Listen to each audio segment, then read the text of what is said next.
This is the story that I had to tell you. You know, you've been friends with me long enough to know that I get poison ivy. Like I walk by it, I get it. Tuesday or Wednesday, my oldest son, Colt, shows me his wrist, and he's like, Dad, I'm itchy. I'm like, oh my God, you got poison ivy. Him and I are always together. I got this thing. Yeah, it's like, where did he get it that you didn't get it? Him and I were working in the yard together, and I'm like, damn it. So Thursday now, I start to get it. And it starts to appear in my inner thigh, and on my nutsack. No, Yeah, this I didn't know. And I've never had it up on my face. I've had it on my neck. I've never had it on my face. On my ears sometimes, but my eyes starting to itch.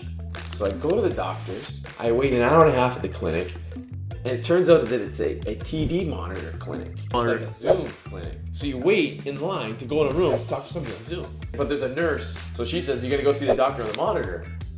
Where's the poison ivy? Well, I'm like, well, I got a little bit here, I got a little bit here, a little bit now on my knees, and I'm going on my right? So she's like, well, we can't do this then. I'm like, what do you mean? I go, like, it's also in the other spots. She's like, well, she says, I can't put your scrotum on the canvas or your eyes. Good morning, everybody.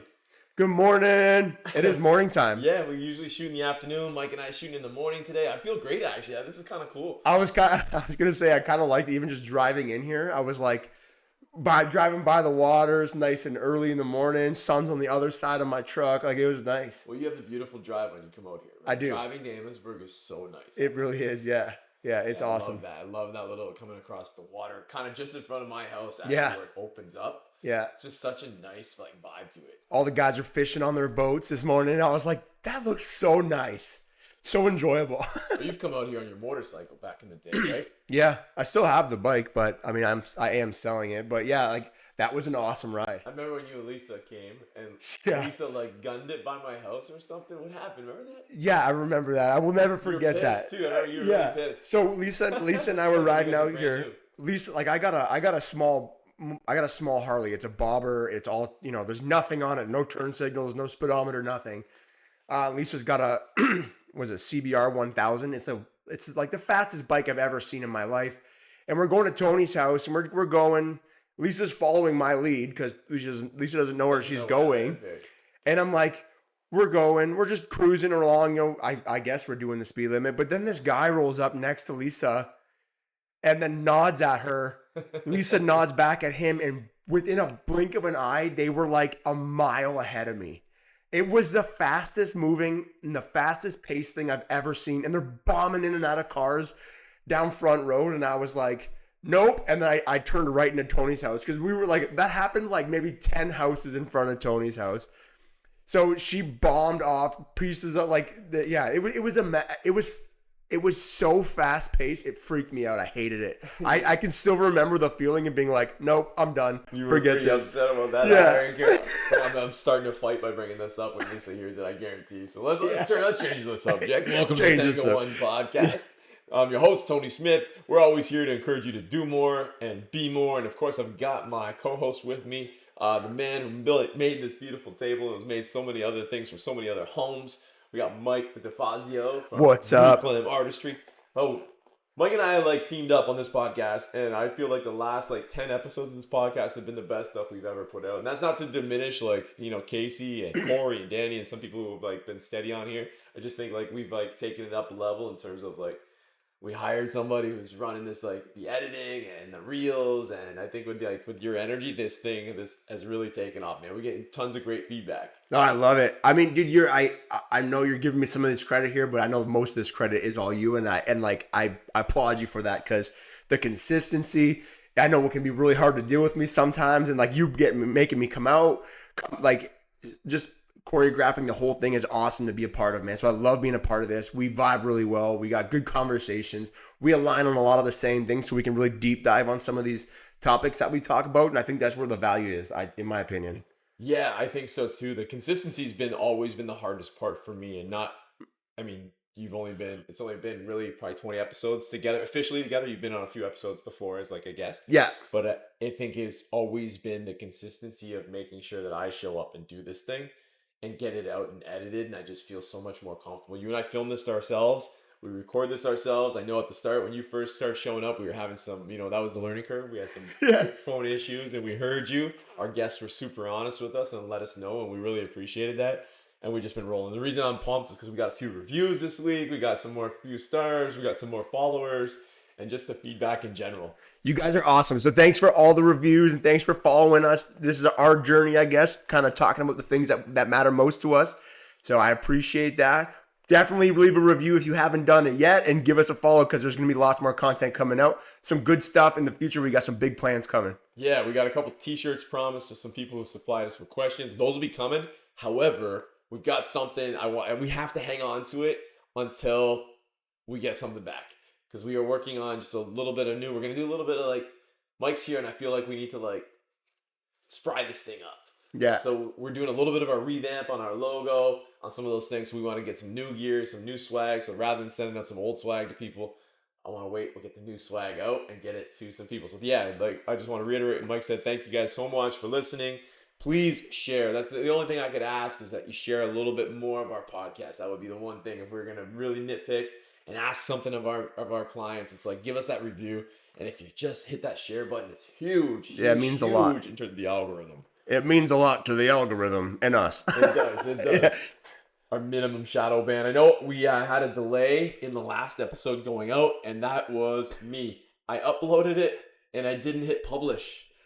So I went on Spotify and the episode wasn't there. And then I learned why. It was on YouTube, but not on Spotify and iTunes. So we backed things up a week. You got the last episode coming up with Sarah Booth. That was an awesome conversation. It was a great conversation. What a wild story, right? Super fun too. Like that, it was such a different thing to hear about. You know what I mean? You don't hear about anybody in that industry specifically. It was just cool to hear like a different story. It's like a whole different world that I've never even like seen into before. So having that conversation with her was really cool. Right. Yeah. So without further ado, it is time for the Morning Wood. Yes. Which is where, sponsored by Mike's Business, Reclaim Artistry. That's your time to do your plug while I pull up the question from our client. Sounds good. So my name is Michael Difazio. I've been a furniture maker in Windsor, Ontario for 13 years, building high-end custom furniture. And it's been a wild ride. We've learned a lot. We've done some crazy things. I have a massive desk and conference table on my workbench right now. I've been working on that bad boy for 3 weeks. It's been not so much of a nightmare, but it's been a very large learning curve, and that's all that we do. So if you guys want something that is super unique in your house, send me a message. Let's start talking about what that looks like in your house. Rad and bold. All right, so this week's Morning Wood question is coming from a listener. It's going to be Justin. Justin says, Tony, what is the difference between the Garage Gym and Tango One Solutions? I don't understand. Well, thank you, Justin, because I am doing a terrible job at making people understand that. I do realize that, and I'm working on it. I've been working with my guy. If you notice, we got the new editor. I've thrown him out there a few times, and Fahad, who lives in Pakistan, and he does this work for me. It was one of those the contract work that you find on Fiverr.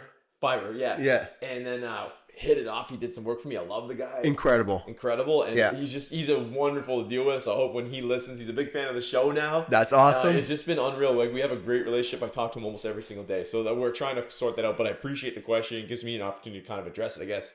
Tango One Solutions is like my offshoot. Tango One Solutions is the Garage Gym opened up, and before the Garage Gym, there was Tango One Solutions. I was just doing it as a cop. I was going around. I was doing speeches on leadership. I was, briefing teams, doing actual, SWAT cool stuff. And Tango, then the Garage Gym came, and it kind of got lost for a while. And then the Garage Gym was able to put me some success and some charity work, put me in front of some people. And now I'm back out there doing Tango One Solutions, which is out, going teaching people some safety in terms of whether that be first aid, firearms safety, things of that sort.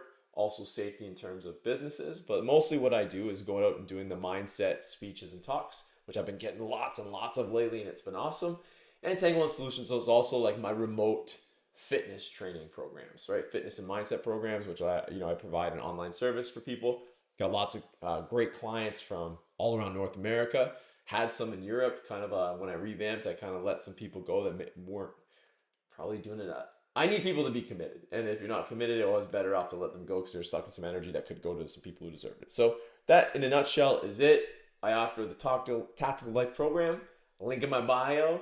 The Tactical Life program is the remote training program, and it's kind of built towards what you need, with most of the people I work with being fathers or young men like Mike, which is kind of how Mike came into this whole thing. We did the podcast, and then you came on your first Tango One event, and we haven't stopped rolling since. Yeah, we definitely got a lot closer since those events. Like, not so much the podcast, but the events for sure.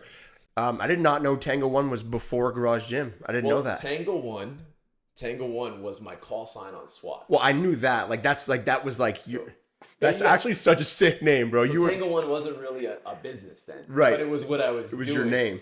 And when I went all in on the Garage Gym, I mean, I just, people didn't see me as that, right? I was getting paid to do that, like, just through the police service, really. Right. Okay. Right? And do the occasional talk for some kids or something. But now it's become a business where I go in and, last week I took a group of guys shooting. It was absolutely unreal.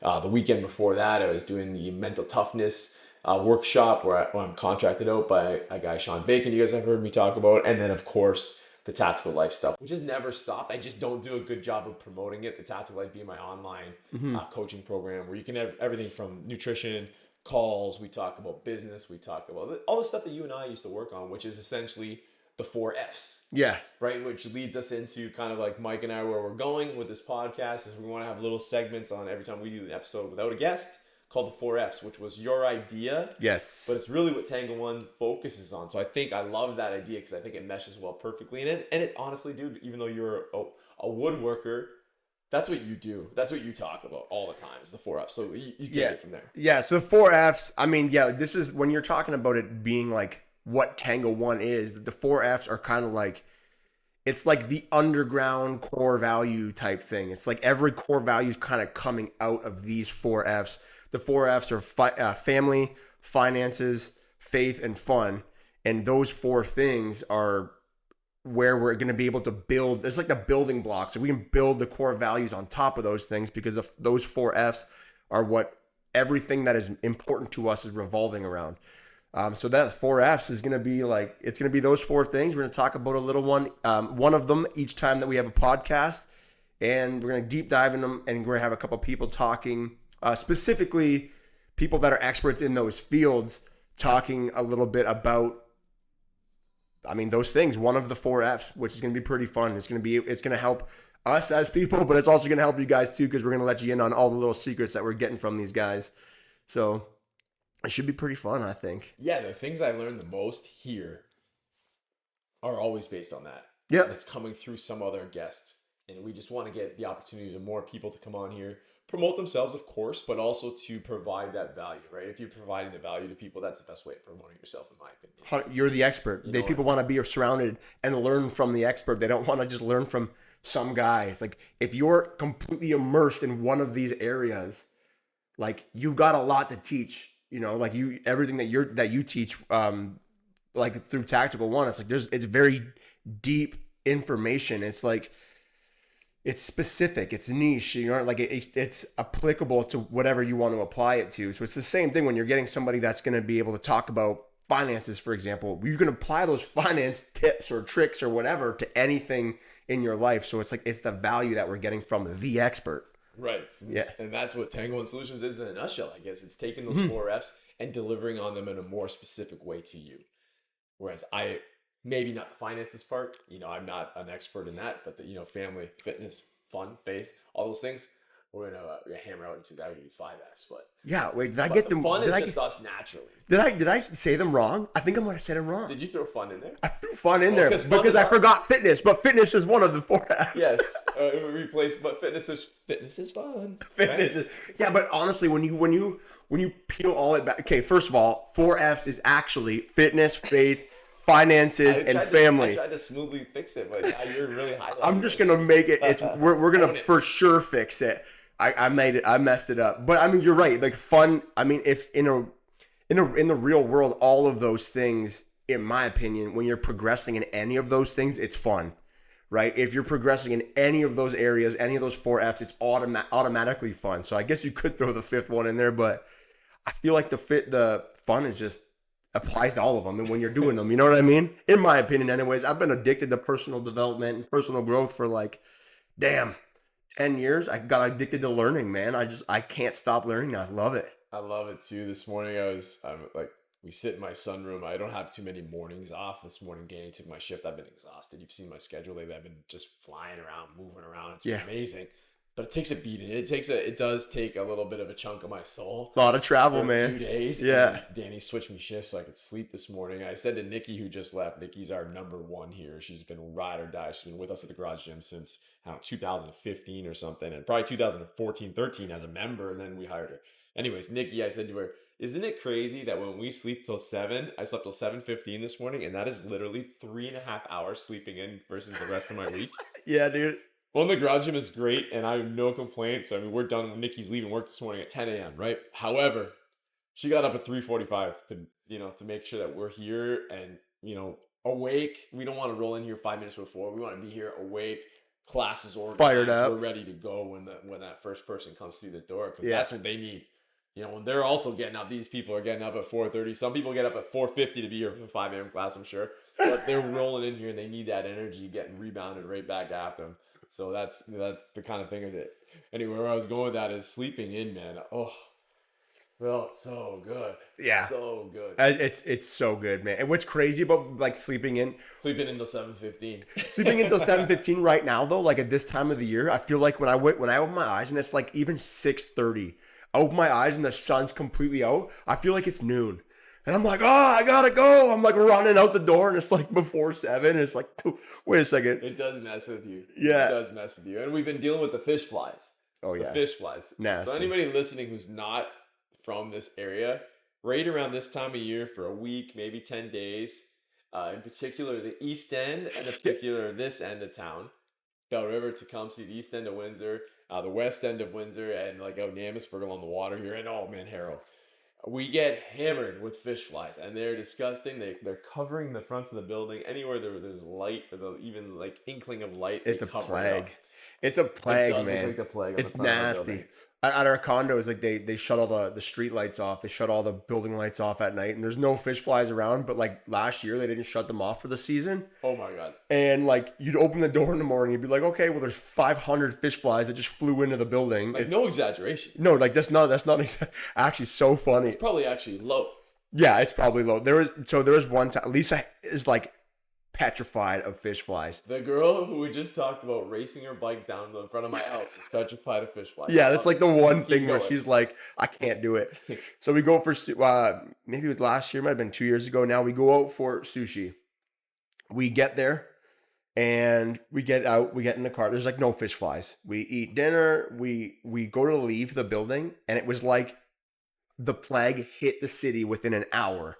And there was like billions and billions with a B fish flies that rolled in all at once. All of a sudden, the entire complex we were in was covered in fish flies, and it was like raining fish flies. It was disgusting, and it's so funny. I'm like, Lisa, I'm gonna get the car because she left the window open to crack. So she's like, go in the car, make sure there's none in there.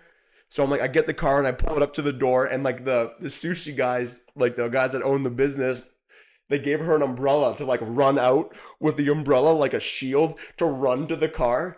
And she's like, she runs out of the sushi place. She's running with the umbrella, pushing them away. And then she opens the door and just throws the umbrella. And she's like, go, go, go. And I'm like, you just threw the guys were nice enough to give you an umbrella to make it to the car. And you just threw it. It was like open, blowing around in the wind in the parking lot.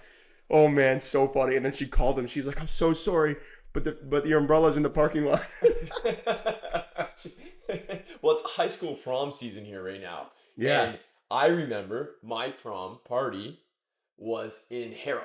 And Harrow gets hit the hardest. Ugh. And I didn't live in Amherstburg back then. I lived in LaSalle. We didn't get it nearly as bad. Yeah. So we're heading out. We have to cut through Amherstburg to get to Harrow for this party. And I remember the car sliding. Yeah. Like sliding because there's so many on the road. And going to pick up mix for our drinks, and it just being like what you said. It's like a blizzard of fish flies. Yeah, it's gross. Yeah.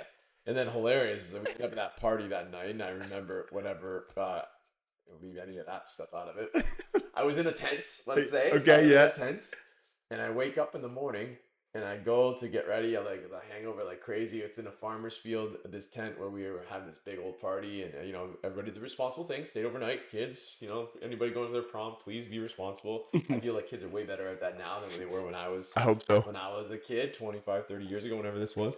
And I wake up on the side of my tent. There is, like next to the tent, not on the tent, a giant turd. Like somebody in the night came and took a freaking dump next to my tent. Oh, And then what? Yeah, like huge. And then I'm looking at this young lady friend sleeping in there, and I'm wondering, like, was that her? No. Was that her? Just She didn't claim it. She didn't claim it, and I'm gonna go with I believe her.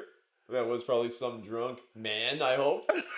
Some drunk, by the size of this thing, some drunk 300-pound man. But I remember this was the talk of the town in the morning with my buddies because they all come. No. I'm like, look at this. They're like, oh. That's brutal, dude. Oh yeah. Man, so we haven't chatted much Mexico or anything. No. Right? And So, where you guys just were looked amazing. When you guys went there, that was the same place you guys gave the tickets away for. yes, so the hotel that we stay, like, Yeah. so the condo that we have, that Danny and I have, Mm. you can stay at like 4 or 5 different places. So this place was, generally we go to the one in Playa del Carmen, and the Mayan Riviera, which is just outside of Cancun. Mhm. We go there, one, because it's super easy to get to Yeah, from it's Detroit. really, yeah. It's like a direct flight. Yeah, it's Last time we flew there for like 900 Canadian for the whole family, direct. what? Yeah, wild, man, because of the pricing. But this time we wanted to go check out a different area because we don't really, we use the hotel as a home base. It's a very beautiful place, like 6 stars, beautiful. However, 2-3 days in that place, in the pools, at the beaches is enough for me. Gets boring. Yeah, I got to get out in the car, and we had now explored so much of the Mayan. We wanted to go somewhere different with the kids, so we went to Puerto Vallarta. Puerto Vallarta is on the other side. It's like a 5-hour flight from Toronto. Oh wow. Yeah, we got some decent deals on our flights, but we had to go from Toronto. Detroit was like 3-4 times the price. So we go out of Toronto. This is the story that I had to tell you because I said it's been wild so far when you had messaged me. Yeah. The whole traveling through Mexico, unreal. We'll get to that a little bit, but you've been friends with me long enough to know that I get poison ivy. Like I walk by it, I get it, and I get it. The more often you get poison ivy, the worse it's been. We were talking a few weeks ago about the duct tape. Yeah. The duct tape has really like helped me to like combat the spread of the So poison weird. ivy. Okay, yeah. So around Tuesday or Wednesday, we're leaving Saturday morning, but at 6 a.m. from Toronto. Tuesday or Wednesday, my oldest son, Colt, shows me his wrist, and he's like, Dad, I'm itchy. I'm like, oh my God, you got poison ivy. But he's never had it before, so we go to the doctor. Doctor gives him a cream. I'm very confident Colt's that's not going to spread much more because it's his first time. But I become in absolute paranoia that now I've been with this kid. Him and I are always together. I got this thing. Yeah, it's like, where did he get it that you didn't get it? Him and I were working in the yard together because like Braun, I coach Colts baseball and I don't coach Braun. So Colt and I are together a little bit more during the summer. I spend more time with Braun in the fall. And I'm like, damn it. So Thursday now I start to get it. And it starts to appear in my inner thigh and on my nutsack. No, Yeah, this I didn't know. It's right at the top of inside. Like that's a common place. And it's a vine. I figured I was pulling weeds. I probably pulled it right across my crotch and then took it out to pee or had it on my hands. Damn, no way. Stupid short shorts, maybe. Yeah. I don't know. Damn, I gotta start wearing longer shorts now. I'm afraid. Yeah. So, and it's starting to bother in my eye. And I've never had it up on my face. I've had it on my neck. I've never had it on my face. Behind my ears sometimes, but my eyes starting to itch. So I go to the doctor's. I wait an hour and a half at the clinic. And it turns out that it's a TV monitor clinic. I don't know this until I get in there. What? Yeah, is a TV monitor? It's like a Zoom clinic. So you wait in line to go in a room to talk to somebody on Zoom. But I know this. Like I never go to the doctor. And I get it, but there's a nurse practitioner or nurse something or other. I don't want to, I don't know what they are. But essentially, there's a nurse. She looks like a nurse. Yeah, she's in a nurse fair. uniform. I don't know what her level is. She could be a doctor for all I know, but I feel like she would have diagnosed me with that shit. So she says, "You're gonna go see the doctor on the monitor. Where's the poison ivy?" Well, I'm like, well, I got a little bit here. I got a little bit here. A little bit now on my knees, and I go in on my scrotum. Right? So she goes, well, we can't do this then. I'm like, what do you mean? I go, like, it's also in the other spots. She's like, well, she says, I can't put your scrotum on the camera or your eyes. And I'm like, well, it's right here too. And I get poison ivy all the time. I'm calm. My son has poison ivy. He's out in the waiting for me. Yeah. You know, I just need some medicine. I'm going away. Can't do it. Can't do it.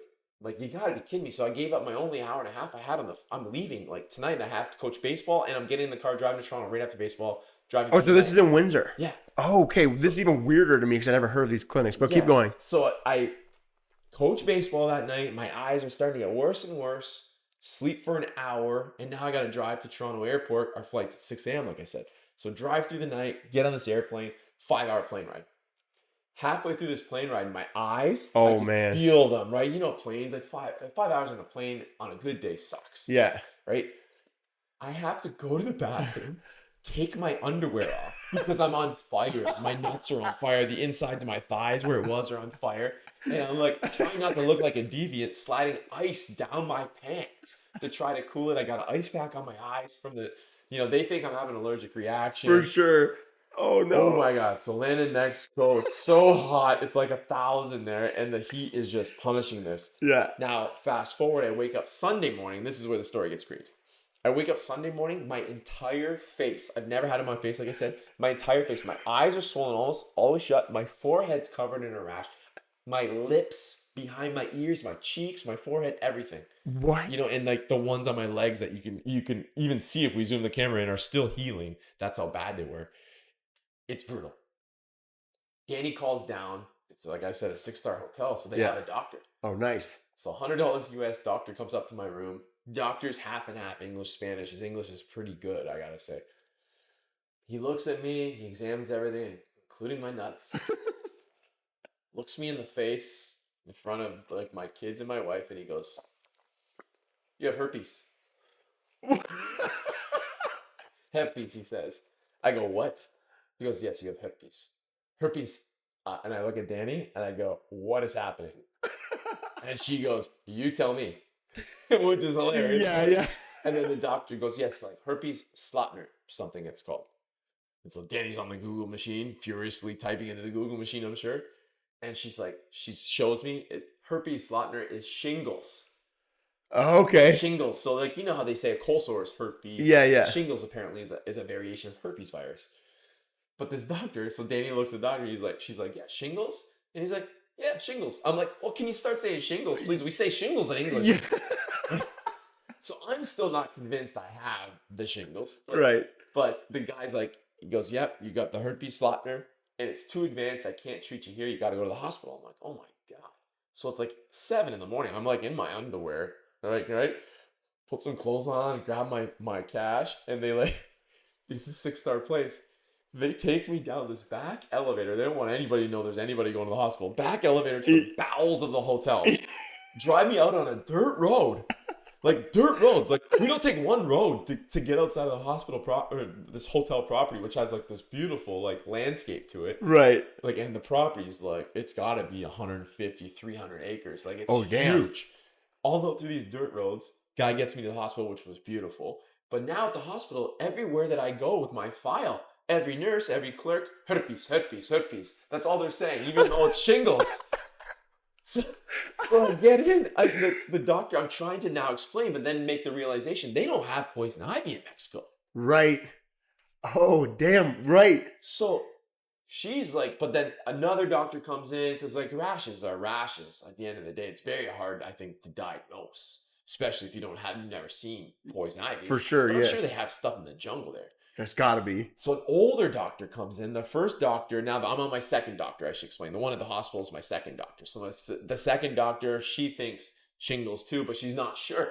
So I'm like trying to get on Google with her. I'm in the office Googling and trying to Google Translate and trying to like pull up poison ivy frustrating to explain to them. This other doctor comes in, an older lady, and she looks at me and she's like, "No, I don't think herpes," she says.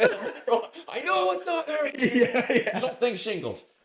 So they still decide that they're going to treat me for shingles, but they're going to do an antiviral. They want to put it in my vein. Yeah. And you know me, I take medicine for nothing. Yeah, I won't take medicine for a hangover. Yeah, me neither. Yeah. And I'm like, hold on. So now I gotta call a friend. Everybody always called me as a cop about tickets. I gotta call my doctor friend. So I wake him up on a Sunday morning and I'm like, bro, I am in Mexico at a hospital and they're about to put an intravenous in my arm for shingles. And he goes, send me some pictures. So I'm FaceTiming him and he's like, this is not shingles. It doesn't even look like it. And he's like, it's poison ivy and your body's having a reaction to the poison ivy. So it is more like an allergic reaction on my face, but poison ivy everywhere else. He's like, you need X and Y. And in Mexico, you could just go buy it. Right. So I go and I buy these things and I slowly start to get better. And so the start of that trip was wild. The herpes is like the funniest thing ever. Yeah. Danny's like, you tell me. Yeah. Oh yeah. And like even the doctor, I feel like he didn't know quite what, like, oh, how do you get that? And he goes, he kind of like slowly looks at me. He's like, you could have touched something. Like he's trying to like wingman me now. And I'm like, dude, like. That's wild. So yeah, so you spoke very highly of like the medical system down there. I mean, granted, I had to pay out of pocket. I think my visa, I have something on the visa that applies to this that I think I could go for my money back. But at the end of the day, the $100 US, let's throw that one out the door. If I would have just gone right to the hospital, the $100 US was for that doctor at the resort. He got paid. But that included my treatment, like, and follow-ups. But I go to the hospital and it's Sunday morning and essentially like as much as I'm being dramatic and it was terribly uncomfortable, it's a rash. It's not like I had cut my thumb off or something, right. And I was in and out, saw 2 doctors in 30 minutes. The place was sparkling clean. It was private. I'm sure not everybody in Mexico has this as their option. Like let's make sure we put an asterisk on that. Yeah. But it's only $250. I know when my son stepped on a nail in Florida and similar service, 3 times, 4 times as much money. Right. Like again, not an emergency, but something that needs immediate treatment. Probably $1,000. In and out though, same as me. Within 2 days, the hospital's calling me to follow up to see if I needed to come back in. Damn. They're providing the service. Let's not. Yeah. It's the private. Same thing happened. Yeah. Though. So we're comparing like Mexico to U.S. and I don't know the inner workings of the U.S. hospital versus the Mexico hospital. I'm just saying that it was very affordable and it looked beautiful and clean and very professional. And then if we compare that to Canada, so had my son with the nail in his foot or me with this massive rash gone to the ER in Canada, we would have been there 30 hours. Of course. Right? It would have been free, but we would have been there 30 hours. Yeah. I'm not going to speak to the service. I would like to believe that the doctor would be just as good, just as qualified when I got to the end. It was somebody, at the end of the day, it was a Canadian doctor who helped me. Right. I don't want to pin that on them though, because poison ivy is completely, I went there with a foreign disease basically. But you're going to like it. Yeah. Yeah, it made me feel great about being away with my family and what they're capable of doing for what I would call a reasonable price. So I mean we'll go here, but so there's this thing that I started looking up called birth tourism, and birth tourism is essentially where you fly to another country, you give birth there, the kid becomes a citizen of that country, and there's a lot of countries there's, from what I've learned, I'm not a pro at this, I'm learning this as I'm saying it, but there's apparently 3 countries in the Americas, all like North, Central, and South, that won't grant you citizenship that way. So all of these countries, because the old country is everyone was there. Then when everybody came over here, everybody's an immigrant over here essentially, okay. Right? So that's why in the Americas, it's very common for these countries to allow birth tourism here. There's like all but 3 countries. I don't remember. Chile was one of them. There's 2 other countries that aren't granting this, but it's crazy. So some of these countries will, if you give birth in their country, your kid will become a citizen of that country. And a lot of the countries, there's a few countries that will actually grant the parents and or the grandparents citizenship also, because the kid was born there, which is crazy. It'll like fast track a citizenship for the parents. So, and this is the thing, because people are leaving countries, going to have kids in other countries, and then they're now becoming citizens of other countries. Whoa, crazy. Another kid. It's crazy. Yeah. It's a crazy story, but people are literally flying there, having the kid there, and then it's like, hey, we have citizenship now. So And it's crazy because we're talking about these hospitals. It's like Costa Rica is a great example of this. You can fly to Costa Rica, have a baby there essentially, and then the baby's will be Costa Rican, and it would grant the parents Costa Rican citizenship within a year. Again, I'm not pro at this. I'm learning this, but this is what I'm learning. And we're like, well, maybe we should just go to Costa Rica. Maybe we'll just become Costa Rican. Like, maybe by next year, this time we'll be Costa Ricans. Ticos. That's what they call the locals in Costa Rica. Ticos. Oh yeah, I feel like we would. I don't know exactly how it works, but I'm like, okay, so we don't speak Spanish. We've never been to Costa Rica. We've never had a kid before. Details. I'm looking at all these things. And I'm like looking at all these things, and I'm like, are we gonna go fly in like the most vulnerable state ever?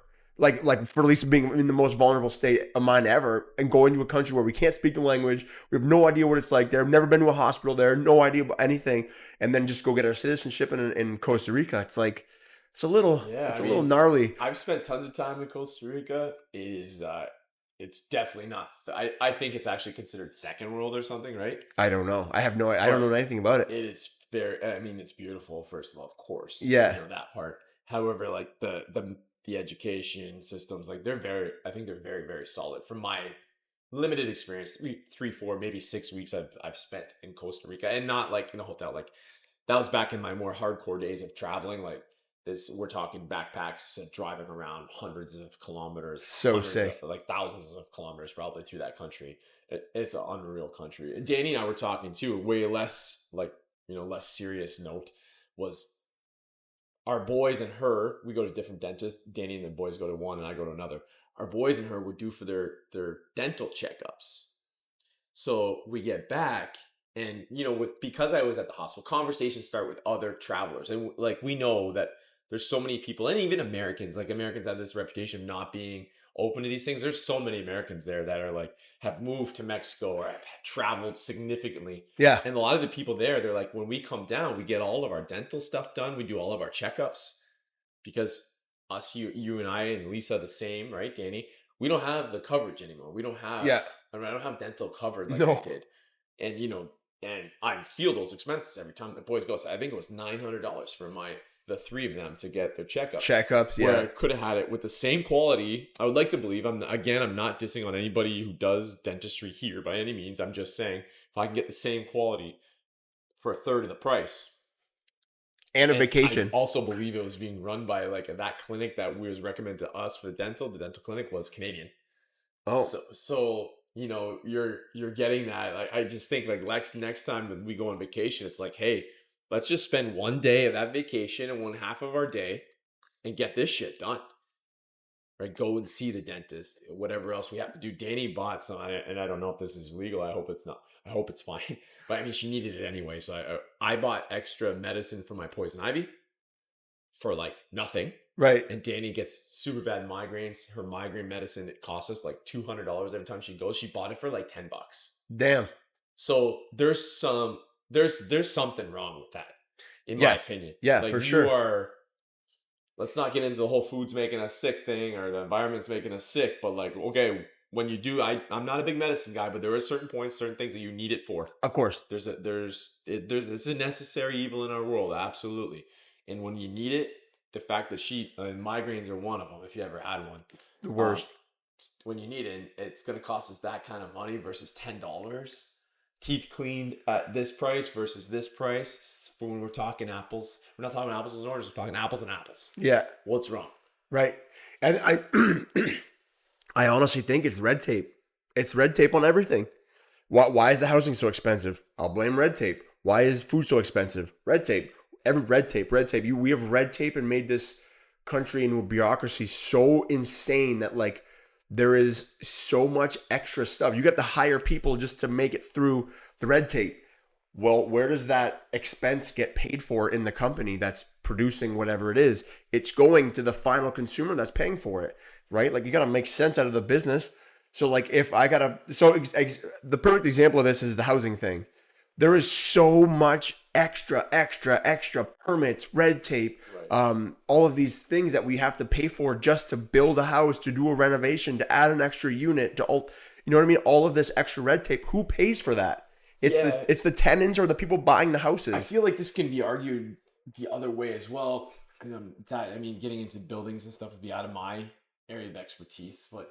And I mean, we went through that red tape opening this place, Right. that's for sure. And opening, I tell you, we really went through that when on my Kingsville building because I owned it. Right. Right here, the landlord had to deal with it. I suffered some of the frustrations of it.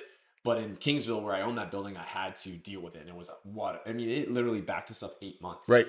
And in the market, when we bought that place, 8 months didn't hurt us because the expenses were so considerably less. Yeah. But had we bought that building now and had to stay closed for 8 months without generating $1 revenue, we would have, I don't know. It happened to me in Harrow, I lost the red tape. Right. And a year of red tape to the point where I had to sell the building, lose money, and abandon the next level of the garage gym. But where I was going with that is like also Canada does one thing we do very well with red tape here is you look at the quality. I'm not talking organic, which I mean, also a lot of bullshit behind the word organic. That just means that they're fed organic foods. Right. Right. Doesn't mean they're actually raised organic. You're At least talking in the about meats? States. I don't want to talk about Canada. Right. But like the quality of just your regular supermarket steak or chicken here versus, 2 minutes across the border is night and day. Yeah. That's night and day. The supplements, the things that you can buy there versus here, the quality different. So some of that red tape protects the uneducated consumer very much, which I think is I would like to believe that all this red tape was made with the true good intentions behind yes it. For sure. It's for just, sure. I hope so. feel like it's so far lost with the good intentions right now. Yeah, the good intentions, that there's lack of accountability. It's that guy's job, it's this guy's job, it's everybody's job but my job to make sure that it works. To just talk to that guy, talk to this guy. And that's like what the frustration of the building department, like working on buildings and stuff, not so much food. I don't know how the food works, but when you call a building department and complain about something, it's always somebody else's job, to the point where you end up talking to the first guy you called, because one guy sent it to that guy, this guy sent it to that guy, and then down the road you end up talking to the first guy you spoke with, and it's like, dude, and he tries to pawn you off on somebody else, and it's like, man, I just talked to 10 other people. They brought me back to you. Fix this, please. Like, help me fix this. Right. I'm trying to help things. I'm trying to make things move. Man. Oh, so I do gotta get back to Mexico for 1 second because I got another good story for you. Okay, let's hear it. So we rented a car, right? We use it as home base. Super affordable to rent the car and not that bad to drive in the country. I've driven countries all over there, so I guess it's not that new to me. But we're heading to a waterfall. We're going to go hike and find this waterfall, like in way out in rural Mexico. Which so cool, man. Cause like at the end of the day, we're in this 6-star place. There's pools, epic pools, like the most beautiful pools, wave pools, water slides where we're staying. Nice. You ask my boy their favorite memory. One of them says the hike to the waterfall, to the hidden waterfall, which was like a two-hour hike up to this, like basically us and another family, local family, that were swimming in this beautiful waterfall. Amazing. Freezing cold waters in the 100-degree. It was awesome.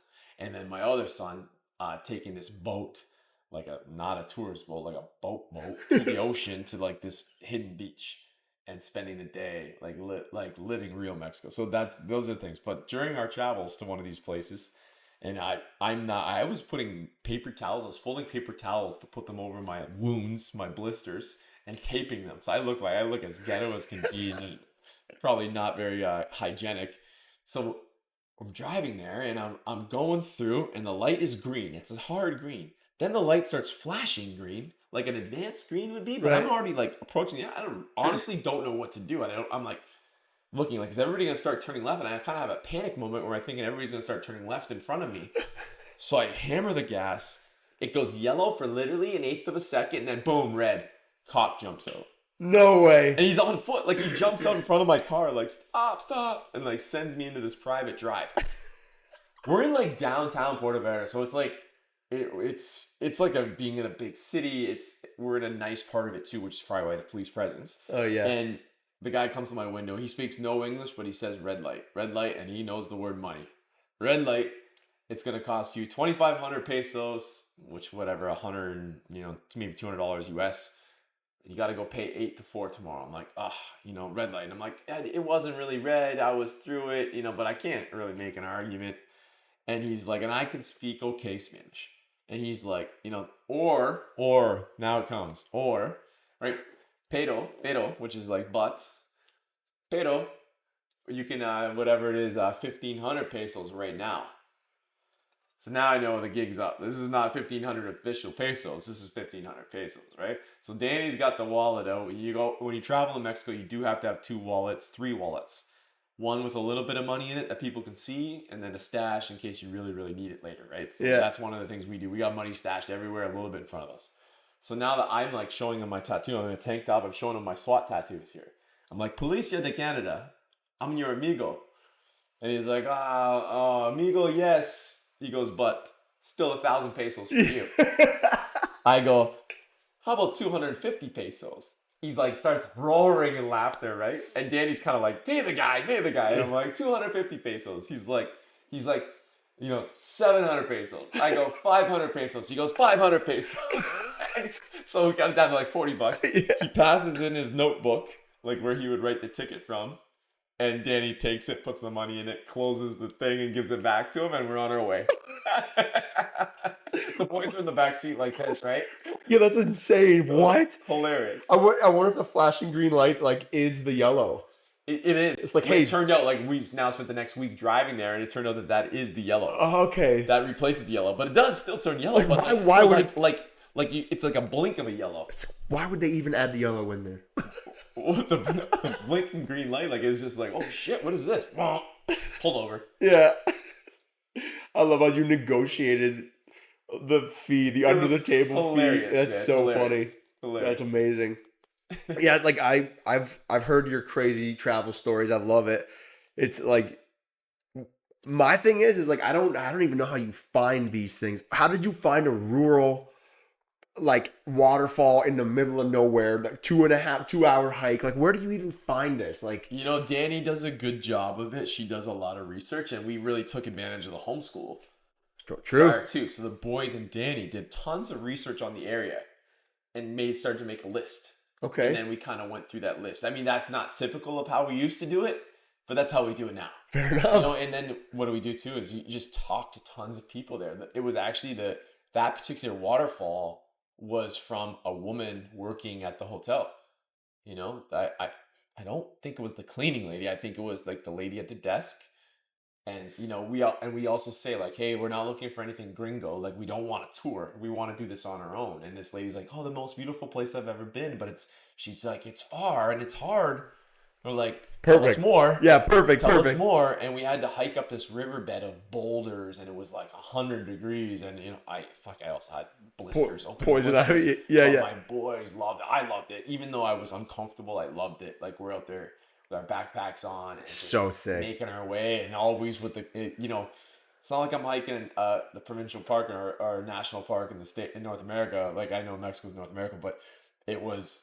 Like you're always have that like in your feeling like I know I could get us back because you're following a riverbed, but you're also like fuck, like am I going even the right way? There's no trailhead markers. Like we walked in through a barbed wire gate. You know, like you're just kind of like we parked our car just on the side of the road, and some guy's amazing. Like yeah, the waterfall, para aquí, like over there, right?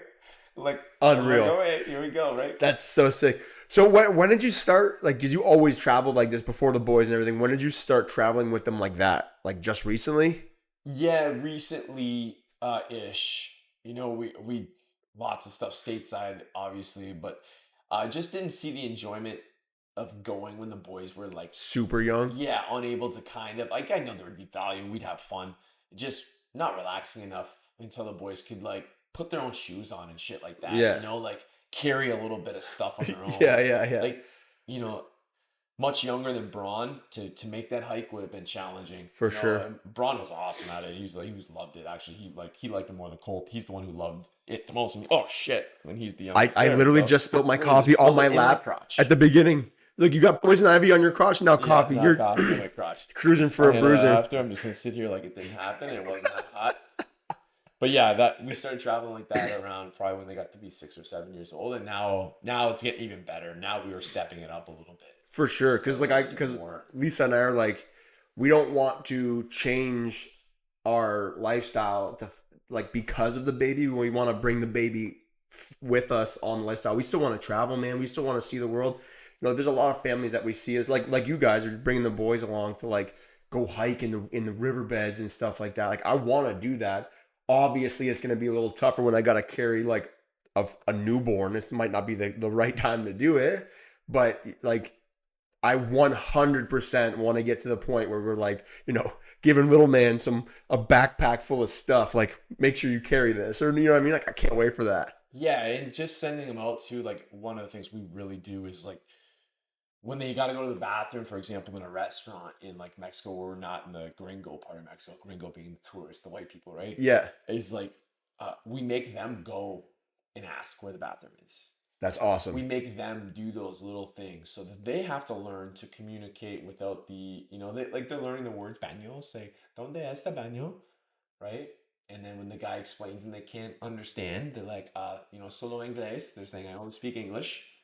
And then now the waiter, awesome. whoever it is, knows that either they're going to try to translate because most people speak a little bit of English. Yeah. Or they're just going to like point them out. So it's those little things too that I think is like into the experience. And I guess kind of like the answer for me, if you're asking my advice, is like once you don't have to protect your kids from the environment as much, where you're not, when your baby's in like, you got a baby and you're going to the beach. Like, I don't even want to go to the beach here with my baby, for real. Like once they're like able to start playing in the sand, it's time to go to the beach, Yeah. Like once they're able to like be out in the sun a little bit more and you're not worried, that's a little, yeah. The sun's great for you, but a sun, a little baby's skin for 8 hours is a little bit different than it is on bronze skin. For sure. So and they kind of have their own way about them and a little bit of confidence. But I think that helps. Traveling definitely helps with their ability to communicate and to problem solve on their own. Yeah. Listen to me and Danny problem solve. We don't know the answers there. There's times we're like, is this a one-way? Is this a two-way? Like where even things like where can you park here? Like, is that no parking? Is that parking? Like we got a rental car. I don't want to get the damn thing towed. It's funny when you say that, like the problem solving thing, because when I was running a team, it's like the guys would come to me with questions all the time, like, Mike, how do we do this? And I have no idea. So it's like right in front of them, I grab my phone, I search on YouTube, pull it up, we watch a video together. And I'd have to show them that enough times where it was like, dude, just do this on your own. Like, you're asking me for the answer. I've got no clue. Just figure it out. This is how I would figure it out. You have a phone in your pocket. Grab it and do the exact same thing I'm doing. You're going to learn how to problem solve on your own. And like, I did that for years with my guys, and I think they got really good at it, because there was a time where they stopped asking me questions, and then they're showing the new guys that were working with us the same thing. Yeah. Pull it up and just go on YouTube, bro. That's all that Mike's going to do. He's not going to have the answer. And I can hear my boys repeating things that they've heard or thinking in a way that I think. People always ask me, are you not scared traveling there with your family? I'm not scared. No, I'm not. Are there times where we're in situations we don't want to be in? Yes. So like I teach on the TAC Life stuff and at blast camps, right? And it's like situational awareness. Yeah. If I have a bad vibe about things, we change the way we do things. So my boys know, like when we're out there, like they're not bringing their video games, they're not bringing anything like that. Even if we had the long car ride, which would be nice. I don't care. My kid plays a video game on a 3-hour car ride, but also I want them looking. We're in Mexico. It's good that they're looking out the windows. Yeah. However, where I'm going with that is like we're not leaving stuff in the car that's going to make us involved in petty crime. Right. They're going to see that I tie my backpack a certain way. They hear me say that. They know that when we're, there's times where we're walking through the town. We end up in a town, like part of town where I'm just not feeling confident. There's no meandering there. Like Danny, you'll hear Danny or I, like we communicate constantly. It's like, I'll tell Danny like, hey, walk up ahead with the boys. Walk a little faster. Yeah. Hey, we're not stopping to look at shops right now. I feel like that guy is staring at us a little too much. Right. And now we're going to pick up the pace a little bit. I know that now if this guy picks up his pace, he's looking at us as a target, whether that's a target for a sale, for a legitimate reason. Yeah. Right? Which I don't really want anyway. No, for sure. Or are we being targeted for perhaps like a mugging, a theft? I don't think anybody's looking to take us hostage. Yeah, but like, you need to be able to, right? You need to see that for sure. Situational awareness is situational avoidance is the best. And then yes, absolute situational avoidance is just never leave the resort. But that's not what we want. And my boys are learning nothing from that. So they hear those conversations between Danny and I. They know that you'll never see me. You watch videos of me, you'll never see me in flip-flops. Right. But you because gotta I can't run, I can't fight if you I'm need to wearing be my flip-flops, right? you got to be able to perform like Right. situation awareness is like understanding what you're dealing with, but like if that guy did pick up his pace and you got the family, it's like you can't be in flip-flops with a fanny pack, bro. You got to be ready to rock and roll. Right. Like, And the first thing I do when somebody's looking at me, what I feel like in the wrong way, is I say hi to them with a huge smile. right. Hey, how you doing? Yeah. You know, or I'm gonna even check you. ask them a question, which way to the beach? Yeah. You know, and that is like a diffusing situation as well. Like when I was a cop, they said, you know, the more people at say the Freedom Fest, when we have 1 million people downtown, the more people that you acknowledge, say hi to, identify, those people are like, it's some like ridiculous amount stat lower, even if they're a bad person, lower that they are going to cause a problem because they feel like they've been seen. Like personally seen. They've Yeah. been seen, right? Yeah. And so that's what we're doing. So I hope that my boys are I know that they're taking something from that because I hear conversations with them. I hear them, you know, little things that they say. Right. Like, hey, Dad, I'm not going to bring this with me. Smart. You know, or that's hey, we don't awesome. need that. Yeah. You know, that kind of stuff. So that's cool. amazing. It's cool. And super cool. They probably man. also see that I always have some kind of stashed ability to whether it's a rock or something. Yeah. You know, that you have that idea. Where we sit in the restaurant also matters to me. Yep. Because I don't want to be.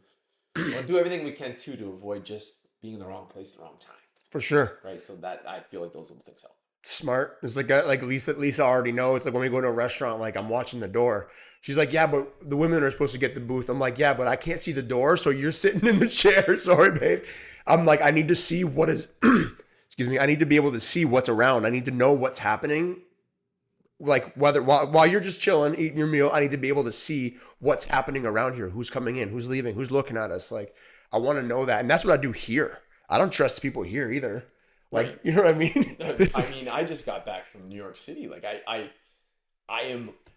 feel more exposed in a place like that than I do traveling Mexico. Does that mean everywhere in Mexico? We drove through some real bad neighborhoods. Yeah.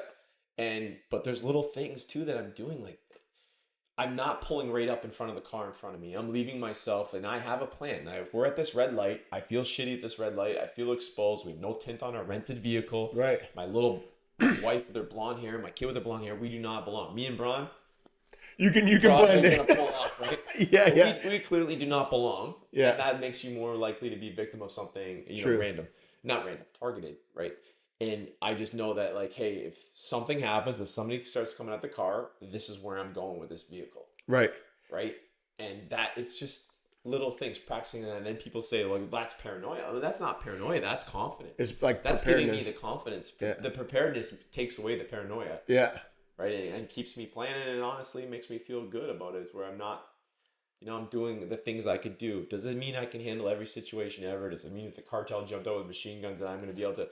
No, absolutely not. But I'm trying to decrease the chance of me being in a that's all that you're going to be able to do, right? Like that's, I see people talk about this all the time on Instagram, like memes and stuff like that, like walking through the airport, walking through a restaurant in a mall, like knowing where the exit is, like if a fire, if something, like there's guns everywhere, like if something happens, like how do I protect? This just happened the other day, actually. Lisa and I were walking. This was actually real scary. We were walking, right? Like Lisa's 5 months pregnant. I got the 2 dogs. We're walking. It's like 10:30 at night, just getting little walk in, and we're crossing like a pretty big intersection with four-way stop signs. So we're walking. There's a car that's about to turn, but they're waiting for us to cross the road. And there's a guy just like he's just not stopping, and I can see him. He's approaching the stop sign and he's not even slowing down. We're in the middle of the lane, and I had to like grab Lisa and like kind of shove her back and like grab the dogs and pull everybody out of the lane, and like I essentially stop us from all getting completely run over. This guy was doing like 70, completely ran the stop sign. If that car would have turned, he would have hit that car and the car would have been pushed over us. Like I had to pull us out of the road, the laneway that this guy was in. He had no clue what was going on. Right. And Lisa was like, she's like, how did you see that? 2, I've never heard you so assertive in your life. She was like it was intense. Like it was very quick and very intense, but it was like, when I'm crossing the road, I'm looking at every single car. Like my eyes aren't on my feet. They're not on the trees. I'm like, I gotta protect. You know, every time I've been in an accident, it's because someone ran the red light, and I had the right of way. Right. It doesn't matter if I have the right of way. That's why they call it accidents. Yeah. You know, and I'm sure equally, maybe not all the time, but I mean, I've gone through a red light. Yeah. You know, mistakenly. Yeah. You know, not the one in Mexico. I'm talking about like just, you know, just not fucking paying attention or something. You know, or like the sunlight or something like that. Or I looked to see something, or God forbid you are checking your phone, which is terrible. You know, something I'm trying to get better at too. Yeah. But I feel like people are listening to this. It's not about like me being a weapon. Like, you know, like, can I handle myself? I'm pretty decent. I'm not Carmen. No. You know, I'm not an MMA fighter. You know, I'm not able to. So most of my plans are actually escape plans. Yeah. It's avoidance. It's like, this avoidance. It doesn't matter. It's not even a fact of can I hold my own. I'm not like, I don't want to be in the fight. You know, my last resort is to go hands on, or God forbid, like weapon on or something with somebody in a foreign country, let alone here. You know, let alone a foreign country where you know, I don't want to go to, like, my ability to communicate that the man attacked me, I didn't attack him, is also something like you have to have on your mind. So it is avoidance, and it's generally avoidance, and I don't want my kids walking around blindly to threats. I also don't want them walking around blindly needing me to navigate. For sure. You know, what are we looking at? What can we see from everywhere? We can see that church tower. We know, like, get to that, like, you know, like, where are we? And I'm constantly asking the boys, where do you think we are? How do you think we get back to the car? Things like that, right? Smart. And Danny and I communicate that, like, if there is something that is unavoidable, Danny takes those boys and you get as far away from me as we can. And the meeting point is the pier, right? Yeah. And I am going to do what I can to make sure that, you know, like, we're going to delay. I'm the one that we're going to sacrifice. Well, it's true, of course, right? Like, and I'm probably the one that they want the least, so. Right, rightfully so. Like they gotta go through you to get to them, which is always like our job. That's not what we want to do. Nope. But we want to avoid. I want to avoid at all costs. Yeah. Like, it's not worth anything to me to stay and fight. Just avoid. If we don't feel good about something, we just turn right. Just like it'll just there, like, regardless if it ruins your day, it'll ruin the vacation. You know what I mean? Just like. And then the other thing is look around. Look around. That's another thing. Like, I find, like, I used to do that when I took tests. I hate tests. I'm not the smartest guy by any means. And I look around the room and I'm like, there's no way I'm the dumbest guy in this room. Yeah. You know, there's 100 cops taking this test. There's no way I'm the dumbest guy in this room. You know, like the law of average, I'd like to believe. And like when you're out traveling around, same thing. I look around, I feel like the petty theft, the petty crime, the targeted crime, they're going to pick somebody else. They're going to pick me and my Viking wife. Yeah, for sure, you know, bro. Like I just feel like criminals are lazy. They want the easiest route too. The easy I'm not one, gonna put the one who's gonna, that guy might be able to put up a fight. It doesn't mean you can judge the book by this cover, because there's a lot of fucking guys and girls at that fight club in Windsor that we go to that can kill us. That do not look like they have muscles like we do. You know? They don't even need the muscles, but bro. That's not what a criminal is. Right? Yeah. It's like that's the muscles are actually kind of getting in the way for all this fighting stuff. I know. I remember when I first started training with those guys. Like, I was getting my ass kicked by like guys that are way stronger than me, but it's all technique, man. I'm getting smoked. You know, it's crazy. Oh man. Yeah. So before we close out, NYC. I went to New York City for 12 hours. Yeah, which was that's a lot of traveling, dude. Traveling's so weird, man. Like, I got up at the very same time I get up to work the gym. However, I'm like looking at the Empire State Building at 7:30 in the morning. That's so sick. When I'm normally taking my first break and have my first coffees at 7:30 after our 6 a.m. class, I'm having my first coffee facing but regardless, I went up there and the customs guy actually, like, he gave me a hard time, and I know it didn't sound like the most believable thing. This is not ripping on him, but he's like, wouldn't it be easier just to do a phone call? I'm like, you know, my point was I'm going up for my business to have somebody put some eyes on my business and how I need to restructure some things to make things run smoother and more efficiently and just for future planning. And, you know, wouldn't it have been easier to do a phone call? 100%. I'm like, yeah, it would be way easier. Would it be as effective? No. You know, could I stay the night? Yes, but I'm going to have to spend $500 on a hotel. At least, staying for a steak dinner. I'm probably going to go to Yankee Stadium, see the game. You know, that's, you know, I'm going to pay somebody to work my shift Wednesday morning. Yeah. So, no, it's $1,000, $2,000. So I'm going to come home. I'm coming home tonight. So because I just so much value, like, I can't credit the guys, the business of strength, or the coaches I work with for the gym stuff. But I just needed, and I'm the kind of learner, and I think you're the same way. I needed this shit on a whiteboard. You know, it's the structuring of the Garage Gym Corp, and then thinking of like Gym A, B, and C and how they have to be structured so that we can run just a little bit more efficiently financially, but also like just from a manpower wise, Right. and make sure that our clients are getting the best thing. Because I feel like I am slowing us down right now. I still run this a little bit like I did when it was in my garage. Yeah. So I just needed to whiteboard it. Like a phone call wouldn't do it, but it's just so much value in having somebody who really, I mean, they are personal friends, but they don't have any love into the garage gym. The people, do you know, and I mean the people even on my team, like they're not like, hey, Nikki's pregnant and she's worked here for 6 years. They're just giving me the black and white of what they think is from the the best outside answer, right? They're not telling me to fire Nikki, but don't get me wrong. But yeah, do you know what I'm saying? well, they're seeing the forest above, like from Right, outside. yes, they're seeing exactly. the trees from outside of the forest. Yeah, or the 2,000-mile view or something. Yeah, they see yeah. right overhead. Yeah, like you're in the forest. You can't. Sorry. Yeah, you're in the forest. You can't see the whole thing. You can just see a couple trees.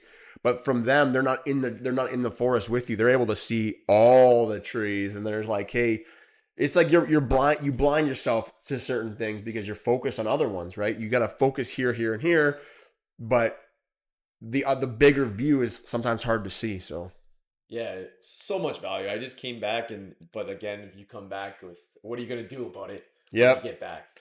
You know, so you might want to lose 10 pounds. You go to talk to somebody, they give you all the information in the world. And then you go back home, and if you don't take at one habit within 24 hours, likelihood of you making any change is near zero. Yeah, motivation is fleeting. So me, like, motivation is fleeting. Yesterday, I just boom right to that computer. And I as tired as I was from traveling, I just got as much of it out as I could. Yeah. And then wrote down what are the next steps and when will I be doing them. Not just what are the next steps, but when will I be doing them? Right. I know that you value that. Yeah. You need to have the timeline, or just it always becomes a tomorrow thing. You have anybody come in and audit you? Like, I know you've worked with me a little bit. I'm not looking at numbers though when I come into a business. I'm looking at like leadership structures and communication structures. But like, have you anybody do like the audit of like the numbers, the efficiency of maybe things like that? Yes and no. I mean, I've got an accounting coach that I work with. I work with a coaching company called Apex too down in Texas. Those guys with Ryan Stewman and Sean Pollard, like those guys are incredible. But they're not doing what you just said. Like they're not looking into my numbers. Essentially, they're helping me with structures and like how to build what they call in Apex, build your machine.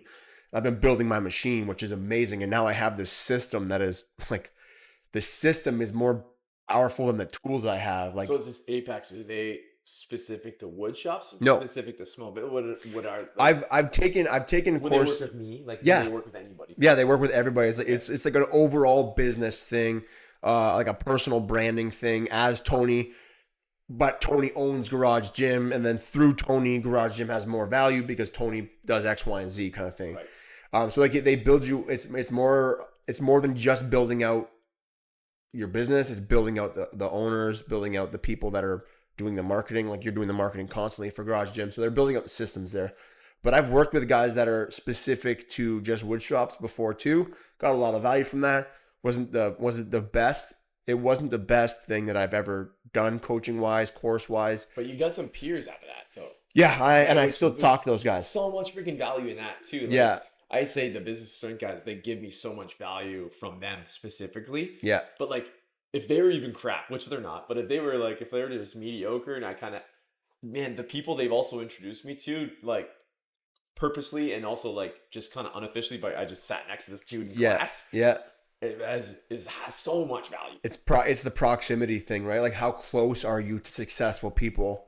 How close are you to specific people that have done exactly what you've done? It's like, it's not the same as just following that guy on Instagram. It's like getting to know that guy knowing you. You get these little pieces of information that you can't hear any other way. You need to hear them directly. And being able to call the guy who has a gym in Montana and work through something with him. Yeah. Rather than calling, the guy who owns the gym here in Windsor, Essex County, who, it's awkward for both of us because we're competing. We have customers that come from him to me to him. And not that we don't help each other in Essex County. It's just I feel like I can have a much better, more open conversation about my problems, especially when you're talking about any kind of problem. Right? Yeah. Maybe it's like a money problem. Maybe it's a customer problem. And knowing it's not going to get back to anybody. Yeah.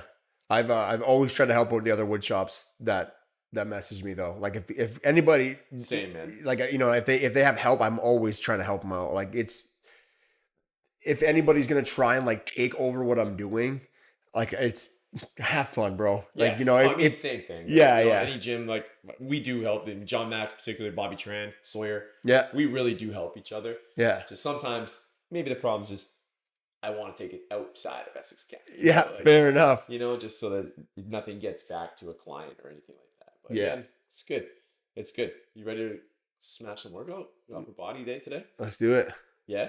Yeah. You want okay, yeah, let's do it. You ready for this? Yeah. I didn't really know we were working out today. I thought we were just chilling today. I said you're gonna stay for a workout. You got your jorts on, you're good. I mean, I can. You don't need to. I'm going to. Yeah. You don't need to. I thought we were okay, yeah. I don't want to press you if you're trying to get your way into a large t-shirt. Yeah. yeah. I got fit. Oh, you didn't ask me about my shirt. It's really nice. You always got the nicest clothes on. So dude. this one, man, I've had this forever, but this is Willie Mays. So anybody who's listening, Willie Mays is the godfather. I know you're not a sports guy, the godfather of all center fielders. Okay. And Willie Mays, he played in like the 50s, 60s. My dad loved him. I played center field. Willie Mays, I've had this jersey forever because he was one of my the people I looked up to in sports, and he passed away a few days ago. Oh, so damn! I'm like, I'm gonna rock my Willie Mays jersey, but I think I'm gonna start wearing jerseys a lot more. What do you look sick in it, dude. I'm like, you walked in, I was like, you always look so freaking good, bro. I'm like, I should start taking a lesson from you though, because you always have the branding on. I do. I got my work clothes on. I think that's huge. Yeah. People say to do that. I'm shitty at that because I like wearing clothes. Just like, and I mean, I've always had this idea. It's like all the stuff that you like. You got like these crazy teddy bear shirts with guns on it and shit. Like they're funny. It's like it's cool stuff, but it's branding for you, kind of. But just like you can always create your own brand to make Tango One and like make cool shirts, and then you have your own stuff to wear. You can write it all off, like Tango One jerseys. That would be sick, man. I have one. I actually have a Tango One jersey. If you don't remember that from the Blast Camp, it was pretty good. Blast Camp is sick. All right, man. Appreciate you being on here, Mike. That was an awesome conversation. What's good combo? I hope you guys got something out of it. I know you guys got something out of it, even if it's only a laugh or a smile, but hopefully some actual steps. Reviewing today, get off that, have some adventure. Yeah, Make get sure out that there. You're prepared though when you do so for anything. Everything. For anything and everything. Yeah. Plan ahead, get some outside eyes on your business, and look into having babies abroad. Yeah, for sure. And like and share, please. We would appreciate it. You guys are awesome. Thanks for all the reviews and everything. We love you. Absolutely. Over and out.